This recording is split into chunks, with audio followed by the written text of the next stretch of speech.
안녕하세요. 반갑습니다. 미술만평 23번째인가요? 오늘은 국제아트페어에 관련해서 이야기를 좀 해볼까 합니다. 저도 엊그제 이 중국 이 광저우 아트페어를 무사히 마치고 돌아왔습니다. 뭐 결과적으로 본다면은 이 절반의 성공이라고는 할까요? 같이 함께 했던 작가님들하고 부스비 정도는 하고 왔지만은 엄밀히 말하게 되면은 실패죠. 솔직히 말하면 실패입니다. 돈 벌려고 갔죠. 마케팅 하러 갔었지만 우리나라 많은 화랑들이 좀 심각하게 고민하고 있습니다. 국내 아트페어뿐만 아니라 해외 시장을 개척해야 되는데 어떻게 하면 그것을 편리하고 쉽게 개척할 수 있을까? 대단한 고민이죠. 저 역시 마찬가지입니다. 저는 미주 유럽보다는 중국 시장을 지속적으로 공략하고 있습니다. 한 5년 전부터 하몬이라고 있죠. 샤먼, 중국 샤먼 남방 쪽에 있는데 거기는 아모이 아트페어는 지금 4년째 쭉 나가고 있습니다. 올해는 좀 큰 성과를 가지고 왔습니다. 이 4년째 나가니까 현지 고객도 만나게 되고 팬도 만나고 친구도 생기고 다양한 좋은 일들이 많이 생깁니다. 어떻게 보면은 좀 뭐라고 그러나요? 돈 벌려고 하는 짓이기 때문에 결국은 좀 마케팅과 계획과 사전 준비가 대단히 많이 필요한 것 같습니다. 돌려서 생각해 볼까요?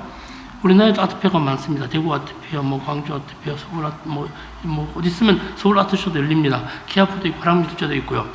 거기에 외국 화랑들이 많이 오죠. 외국 작가들 우리가 살까요? 싸고 비싸고 대한 문제가 아닙니다. 거기 우리가 직접 외국 작가, 외국 화랑들의 작품을 보고 거기에 대한 관심도가 어떻게 생기는지 자기부터 먼저 봐야 됩니다. 값이 싸다고 사진 않거든요. 미술 사실 가치 그것도 중요하지 않습니다. 외국 화랑의 경우에는요. 우리가 왜 해외 시장 뚫는 것도 이와 비슷하다고 생각합니다. 낯섭니다. 모릅니다. 전혀 모릅니다. 거기에서 우리는 생명부지의 사람들을 만나야 됩니다. 어떻게 하면 될까요? 예전에 그런 적이 있었죠. 요즘에 전화를 받습니다. 내 그림 외국에 먹힐까요?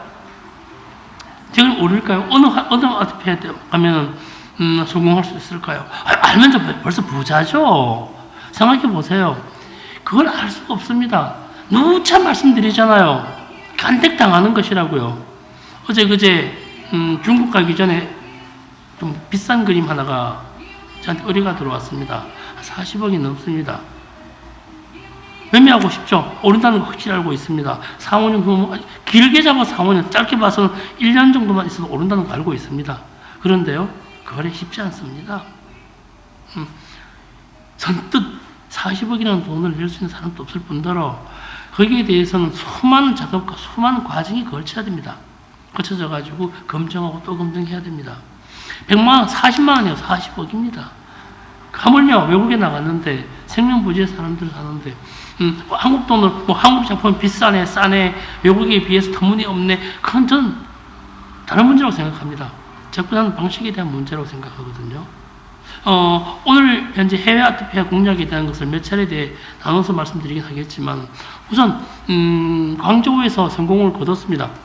그 부분에 대해서 몇 가지만 우선 팁을 좀 드리고자 합니다. 주최 측과 상관없이 사람이 와야 됩니다. 사람이 와서 그림을 보고 그림에 대해서 어떻게 생각하냐에 대한 것을 설득을 시키는 것이 아니라 이러한 그림이 있다는 사실을 알려줘야 됩니다. 그럼 결국은 방문객이거든요. 모릅니다. 방문객을 어떻게 하면은 붙들어맬 수 있느냐에 대한 것을 가장 먼저 생각해 봅니다. 저 같은 경우는 이번에 같은 경우에 좀 그림으로 좀 나가고 있습니다만 좀 작은 소품들을 먼저 공략했습니다. 액수보다도 중국인들이 그냥 선물처럼 재미삼아 살 수 있는 금액이 얼마인가. 아트페어 갔습니다. 근데 우리나라 아트페어 갔다고 가정을 한번 해봐요. 옆에 보니 예뻐작은 그림이 있는데 2만 원이래 3만 원이래 호기심 갑니다. 그래서 저는 그걸 생각했습니다. 중국 돈으로 480원, 580원이래 한국 돈으로 5만 원, 6만 원 정도에 맞춰졌습니다. 더 싼 것도 있었죠. 우선 그들의 관심을 끌 수 있는 방식을 찾아내야 된다고 생각을 합니다. 투자가 아니거든요. 처음 가는 나라에, 이번에 샤먼은 이번 광저우는 처음 갔습니다. 처음 가는 나라에 접근할 수 있는 방법. 이렇게 얘기했습니다. 저는 중국말을 못합니다. 같이 함께 간 분하고 그렇게 얘기했어요. 광저우 처음이다. 처음이기 때문에 한국의 좋은 화가를 소개하기 위해서 서비스 품목으로, 한국에서는 한국 돈으로 60만 원에 판매되는데 너희 나라에 처음 왔으니까 한국 돈으로 6만 원에 주겠다라는 이야기를 했습니다. 좀 주요하긴 하죠. 돈 문제가 아니었습니다. 이것이 첫 번째 목표였고요. 또 하나는 지나가는 아이들을 대상으로 얼굴 드로잉을 해줬습니다. 어른도 해주기도 했지만요. 드로잉을 하면서 중국은 위챗을 많이 사용합니다. 우리나라 카톡 같은 겁니다. 위챗 주소를 받고 교환하고 친구를 맺었습니다. 이게 현재 광주는 처음이기 때문에 내년 어떻게 될지 모르겠습니다. 갈지 안 갈지 모르지만 샤먼 같은 경우에는 3년 전부터 시작해가지고 주요했었습니다. 위챗 친구를 맺고 간다 그러고 방문하라고 그러고 이야기하고 친구를 불러 모읍니다.